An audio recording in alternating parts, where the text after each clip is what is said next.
कल्पना कीजिए, एक ऐसी जगह जहां संसार भर के विद्यार्थी ज्ञान के प्यासे समुद्रों और पहाड़ों को पार करके आते थे। एक ऐसा विश्वविद्यालय जो दुनिया के लिए प्रेरणा का स्रोत था। यह था नालंदा विश्वविद्यालय। 5वीं सदी में स्थापित नालंदा अपने समय का अद्भुत चमत्कार था। यहां न केवल भारत के बल्कि चीन, तिब्बत, कोरिया और श्रीलंका के विद्यार्थी भी पढ़ने आते थे। सोचिए, एक समय था जब यहां 10,000 छात्र और 2,000 शिक्षक एक साथ ज्ञान का चिंतन और मनन करते थे। नालंदा के पुस्तकालय को कहा जाता था धर्मगंज। यहां 3 महाग्रंथालय थे, रत्नसागर, रत्नदधि और रत्नरंजक, जो लाखों ग्रंथों का घर थे।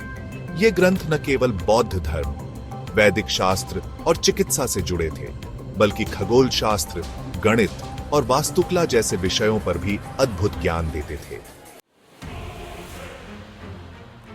पर फिर हुआ वो जो भारत के इतिहास के सबसे दुखद पलों में से एक है।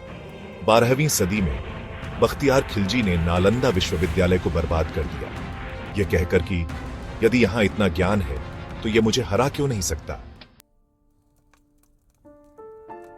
यहां की लाइब्रेरीज को आग के हवाले कर दिया गया और कहा जाता है कि वह आग महीनों तक जलती रही। एक समय था जब विश्व का ज्ञान यहां संरक्षित था, परंतु एक पल में सब कुछ भस्म हो गया।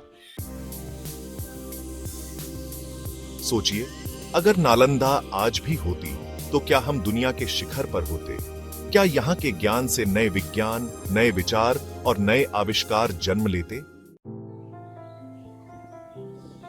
नालंदा एक याद है, एक प्रेरणा है और एक प्रश्न है हमारे लिए। क्या हम अपनी ज्ञान की धरोहर को फिर से जीवित कर सकते हैं? अगर आपको लगता है कि भारत का इतिहास सिर्फ एक कहानी नहीं, एक शिक्षा है, तो ड्रूसिफर चैनल पर आइए। यहाँ आपको मिलेगा और भी रोचक इतिहास और ज्ञान की कहानियों का संग्रह।